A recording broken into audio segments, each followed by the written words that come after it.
जितने यहाँ बैठे और जितने आस्था चैनल पर सुन रहे हो, जितने फेसबुक यूट्यूब पर कथा श्रवण कर रहे, जितने मोबाइलों पर देख रहे हैं, प्रयास करना। बैसाख के महीने में मिट्टी के पात्र में जो रात्रि भर जल रखा हो, मिट्टी के पात्र में अगर आपके पास में घड़ा हो, हंडा हो, नी हो, तो दिया हो, दीपक हो, कुल्लड़ हो, कोई भी तुम्हारे पास में जो मिट्टी का पात्र, उसमें जल भरना।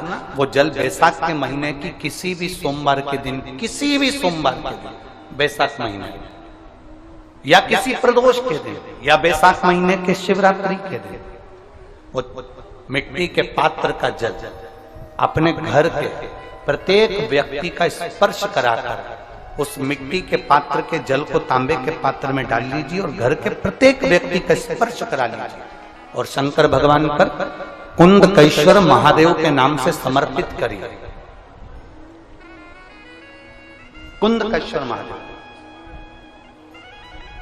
कभी जीवन में पीछे पलट कर देखने की जरूरत नहीं पड़ेगी, आप उन्नति की सीढ़ी की ओर बढ़ते चले जाओ। बैसाख महीने में मट्टी के पात्र का जल भगवान शंकर को समर्पित होना चाहिए। उसका सुख हमारे जीवन को एक आनंद फल प्रदान।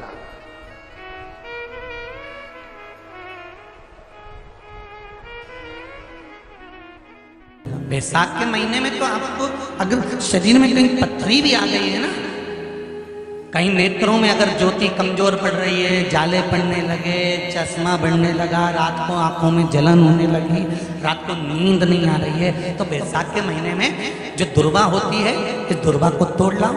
जहाँ पर अशुक सुंदरी का स्थान होता है, जहाँ पर अशुक सुंदरी का जो स्थान होता है, उस अशोक सुंदरी के स्थान पर उस दुर्वा को रख दो और कुंदकेश्वर महादेव का नाम है। कौन से महादेव का नाम लेना है? कुंदकेश्वर। उस दुर्वा को उठा कर लिया। बैसाख के महीने में कोई भी तिथि, कोई भी दिन, कोई भी वार आप बैसाख के महीने में कर सकते हो। उस दुर्वा को लेकर आओ, लगभग 20-25 दुर्वा लेना, उसको लेकर आइए। सुबह सुबह कुंदकेश्वर महादेव का नाम लेकर उसको खाना प्रारंभ कर दीजिए। एक दुर्वा रोज खाओ।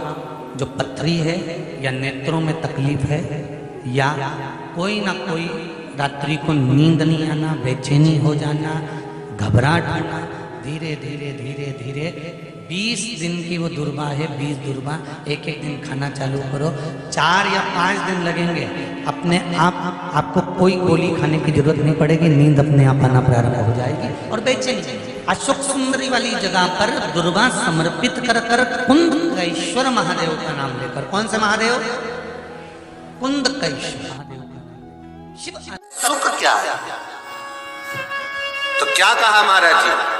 भगवान शिव कहते हैं, अरे पार्वती, 1000 अश्वमेध यज्ञ में अग्नि कुंड के अंदर पूर्ण आहुति पर जो गोला समर्पित किया जाता है और एक बेल, एक बीला बैसाख महीने में जो मुझे समर्पित कर देता है, उसको 1000 अश्वमेध यज्ञ का पुण्य फल प्राप्त हो जाता है। मात्र एक बेल।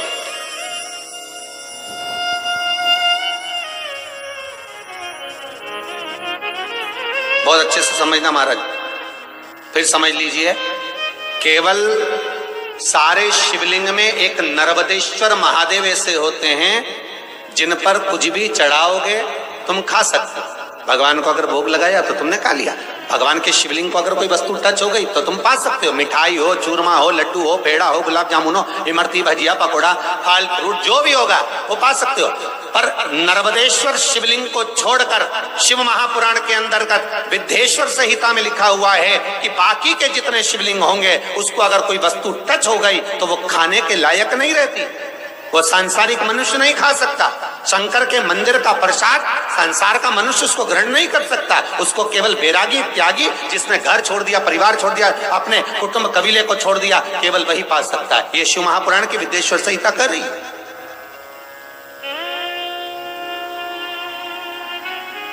पर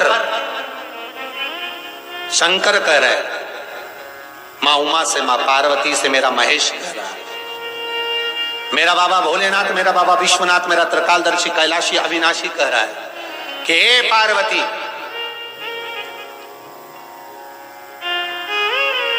एक बीला, एक बेल जो मुझे समर्पित करता है, और समर्पित करने के बाद उस बेल की महत्वता देखिए, जो बैसाख महीने में बाबा शंकर को जो चढ़ाया जाता है, और 1000 अश्वमेध यज्ञ का पुण्य फल हम प्राप्त कर लेते हैं मात्र एक फल चढ़ाकर, मात्र एक फल चढ़ाकर।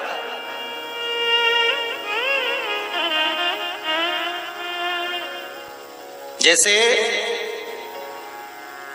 इससे पहले जो एकादशी कही,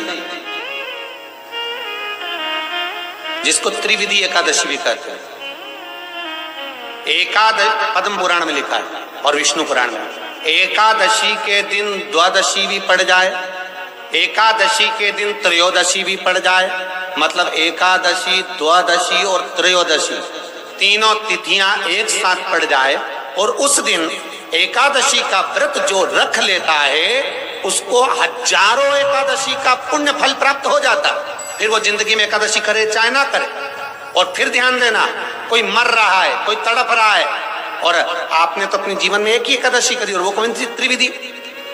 और मान लो कोई मर रहा है तो आप उसमें से अपनी एकादशी में से आप 5 एकादशी दे सकते, भले आपने एक करी हो, क्योंकि आपने 1000 कर लिए एक साथ, उसका पुण्य आप किसी को प्रदान कर सकते, आप किसी को दे सकते।